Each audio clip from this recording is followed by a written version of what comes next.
जय गुरुदेव। सर्वप्रथम सर्वशक्तिमान गुरु महाराज को प्रणाम करता हूँ। ऊपर के सभी धनियों को नमन करता हूँ।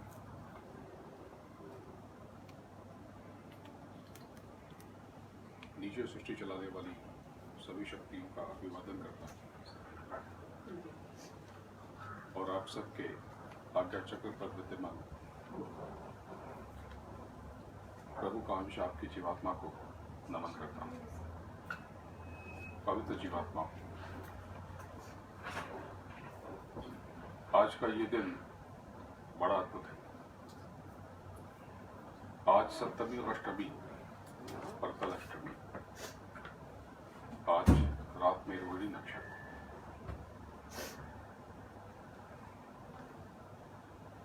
कई संप्रदाय आज रात में अष्टमी होने के कारण जन्माष्टमी मनाएंगे, लेकिन जो लोग उदया तिथि यानी जिस तिथि में सूर्योदय होता है उसको मानते हैं, तो कल जन्माष्टमी मनाएंगे। पर जन्माष्टमी है क्या?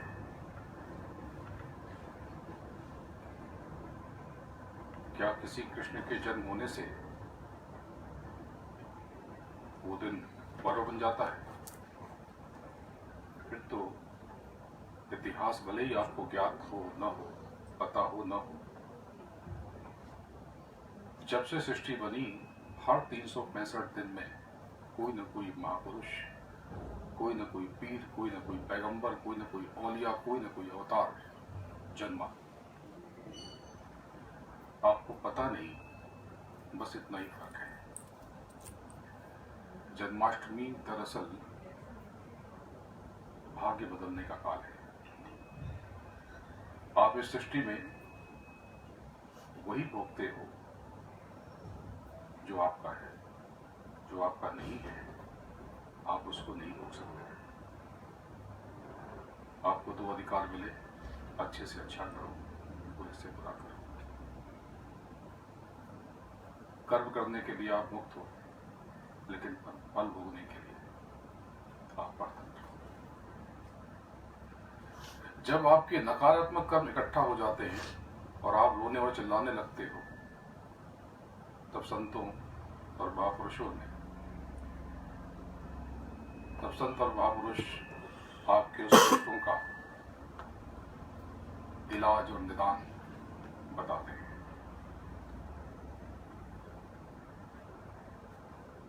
इसी तरह से पर्वों का सृजन हुआ, क्योंकि विशिष्ट समय में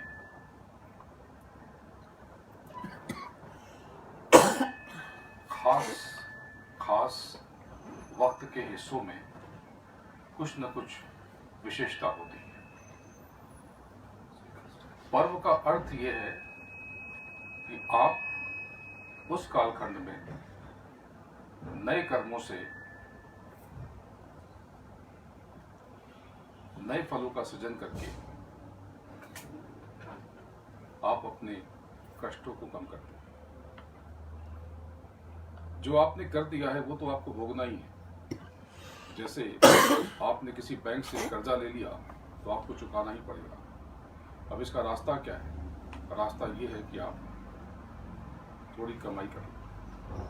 तो ये पर्व कमाई का काल है।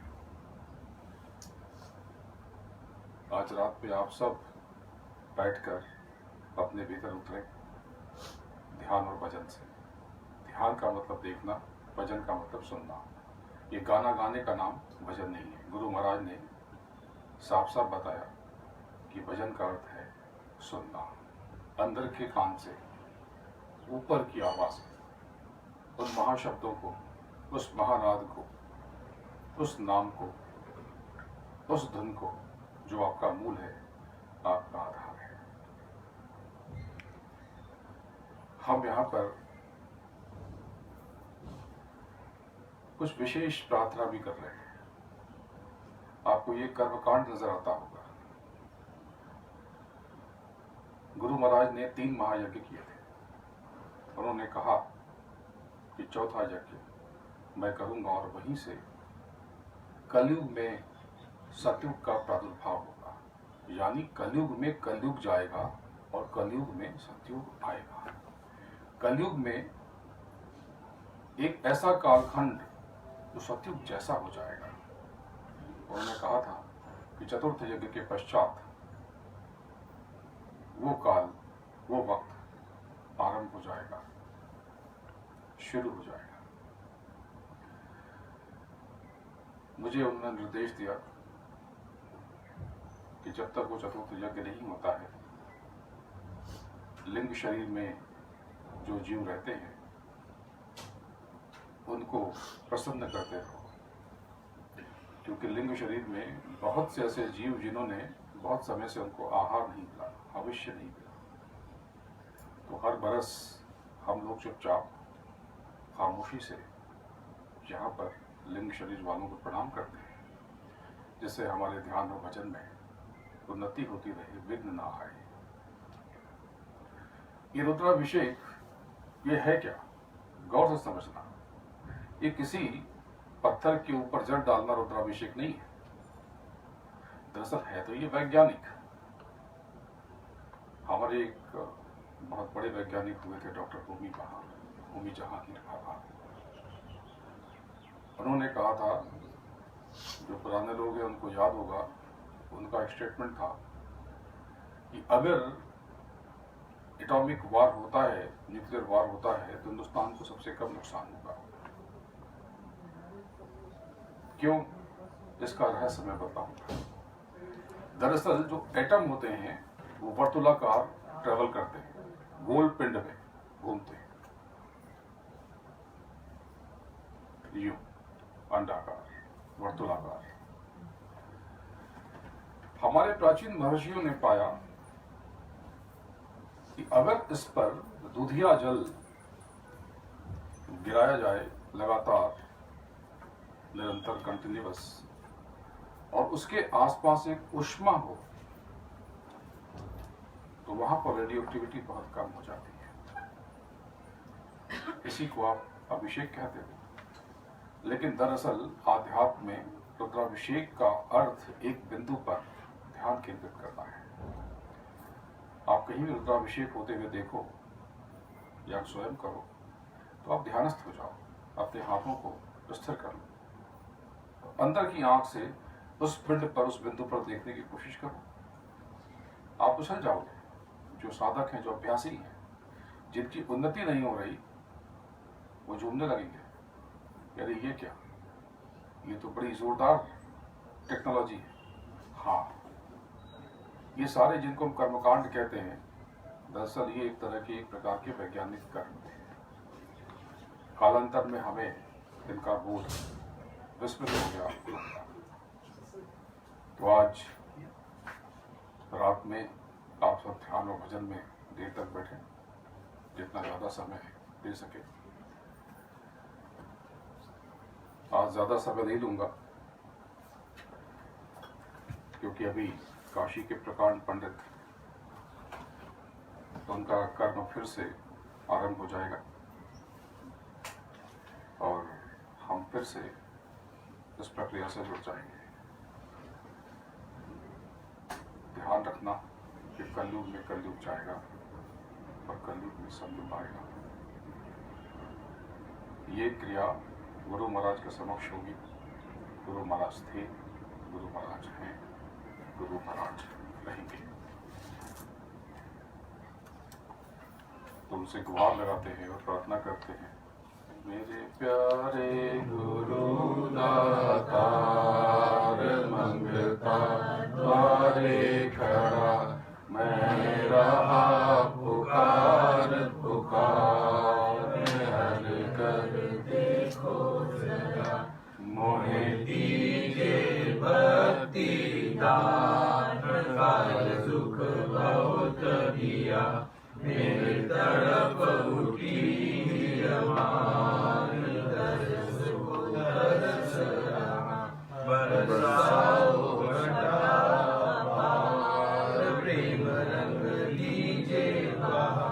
सुख बीजे अमी रसदार, तन मन होवे हरा, मेरा जीवन सफल होई जाए। तुम गुण गाओ सदा, मैं नीच धर्म ना पार, तुम्हारे द्वारे पड़ा, मेरी विनती सुनो दर प्यार। घट गुण गाओ दया, स्वामी जी पिता हमार, जल्दी पार किया, सतगुरु जी पिता हमार, जल्दी पार किया। मेरे प्यारे गुरु दातार, मंगता बारे खड़ा, मैं रहा पुकार पुकार, मैं कर देखो जरा। जब आप उनसे गुहार लगाओगे, प्रार्थना करोगे, अंतर में गुजारिश करोगे, निवेदन करोगे, प्रेयर करोगे और आप ध्यान में उतरोगे, अपने भीतर ढूंढोगे, तो आप तो उस खजाने पे बैठे हो, आप स्वयं खजाना हो। एक कथा है कि एक भिखारी जीवन भर भीख मांगता रहा, तड़पता रहा, दो रोटी को तरसता रहा और उसकी मृत्यु हो गई। उसकी मृत्यु के पश्चात जब उसका झोपड़ा हटाया गया तो उसपे बांस लगे हुए थे, बाम्बू, तो जब उसे उखाड़ा गया तो अंदर से खोखली, अंदर से कुछ खोखला लगा। लोगों ने जब उसे खोदा तो हैरान रह गए, वहां पर अतुल खजाना गड़ा हुआ था। ये किसी भिखारी की कथा नहीं है, ये कथा आप सबकी है। आप सब उस खजाने पे हो, स्वयं खजाना हो, बस आपको उसकी चाबी पता नहीं। चाबी स्वयं के भीतर उतरना है। आप स्वयं के भीतर उतरो और वेदवाणी, आकाशवाणी, आसमानी आवाज, उनसे उतरने वाली कलमा और आयतें, उनसे उतरने वाले वेदों की ऋचाएं और श्रुतियां, आप सब सुनो। अपने भीतर ढूंढो, अपने भीतर आओ, वही परमात्मा है। खोजरी प्रिया को निज घट में, खोजरी प्रिया को निज घट में, जो तुम प्रिया से मिलना चाहो, जो तुम प्रिया से मिलना चाहो, तो भटको मत जग में। खोजरी प्रिया को निज घट में, तीरथ भरत करम आचारा, तीरथ भरत करम आचारा, ये अटकावे मग में, ये अटकावे मग में। खोजरी प्रिया को निज घट में, जब लग सतगुरु मिले न पूरे, जब लग सतगुरु मिले न पूरे, पड़े रहोगे अध में, पड़े रहोगे अध में। खोजरी प्रिया को निज घट में, नाम सुधारस कभी न पायो, नाम सुधारस कभी न पायो। भरमो जोनी खग में, भरमो जोनी खग में। खोजरी प्रिया को निज घट में, पंडित काजी भेक शेख सब, पंडित काजी भेक शेख सब, अटक रहे ढग ढग में, अटक रहे ढग ढग में। खोजरी प्रिया को निज घट में, इनके संग इनके संग पिया नहीं मिलना, पिया मिले कोई साध समग में, पिया मिले कोई साध समग में, खोजरी पिया को निज घट में, यह भूले विषय वास में, यह भूले विषय वास में, भ्रम घसे इनकी रग रग में, भ्रम घसे इनकी रग रग में, खोजरी पिया को निज घट में, बिना संत कोई भेद न पावे, बिना संत कोई भेद न पावे, वे कोई कहे अलग में, वे कोई कहे अलग में, खोजरी पिया को निज घट में, जब लग संत मिले नहीं तुमको, जब लग संत मिले नहीं तुमको, खाए ठगोरी तू इस ठग में, खाए ठगोरी तू इस ठग में, खोजरी पिया को निज घट में, सतगुरु शरण गहो तो, सतगुरु शरण गहो तो, रहो जगमग में, रहो ज्योत जगमग में, खोजरी पिया को निज घट में, खोजरी पिया को निज घट में। तो अपने भीतर जब आप खोजोगे तो आपको अपनी क्षमता का आभास होगा, क्योंकि आपके भीतर भी परमात्मा बैठा है, प्रभु बैठा है। जब आप सदगुरु से मार्ग लेकर अपने भीतर ध्यान और भजन को उतरोगे, तब आपका स्वयं से परिचय हो जाएगा। आज आपको ध्यान और भजन नहीं कराऊंगा। अभी जो लोग यहाँ बैठेंगे, जब यहाँ पर कार्यक्रम शुरू होगा, तब आप लोग उस समय खामोशी से ध्यान और भजन कर लेंगे। ये बड़ा विशिष्ट अवसर है। आप सब जो यहाँ पर हैं और जो दूर हैं, सब लोग उसमें नियमित रूप से शामिल हों और यहाँ बैठकर ध्यान और भजन कार्यक्रम के दौरान अभ्यास और प्रयास करते रहें। आप सब जो आए वो यहाँ से खाली नहीं जाएंगे। विशेष कृपा, सब लोग हाथ फैला लें। हाथ फैला करके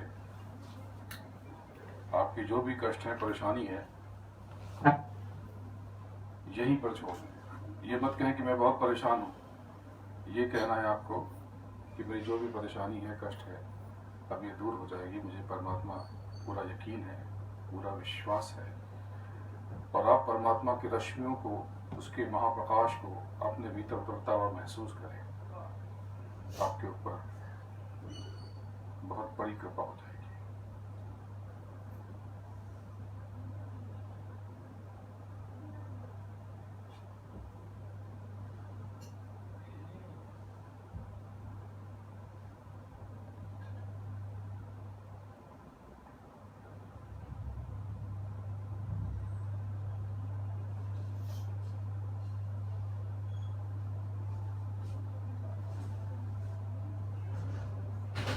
जय गुरुदेव, जय गुरुदेव, जय गुरुदेव, जय जय गुरुदेव, जय गुरुदेव, जय गुरुदेव, जय गुरुदेव, जय जय गुरुदेव। सदगुरु के चरणों में प्रणाम करता हूँ। गुरु महाराज को बहुत याद कर रहा हूँ और वो यहीं पे हैं। हम सब के बीच सूक्ष्म रूप से ऊपर के समस्त दिव्यों को नमन करता हूँ और लिंग शरीर की समस्त दैवी शक्तियों का आभारी हूँ। आज हम 7 दिन तक उनका आह्वान करेंगे। उनको प्रणाम करता हूँ कि आपके कर्म जनित फल जो आप भोग रहे हैं उसको भोगने की शक्ति दें और सामर्थ्य दें, जिससे आप अपने जीवन के कष्ट आसानी से भोग लें और नए कर्मों की तरफ फंसने की जगह आप स्वयं के भीतर उतरें। आप सबका आभारी हूँ। आपको और आपके आज्ञा चक्र पर बैठी आपकी जीवात्मा जो प्रभु का अंश है, प्रणाम करता हूँ।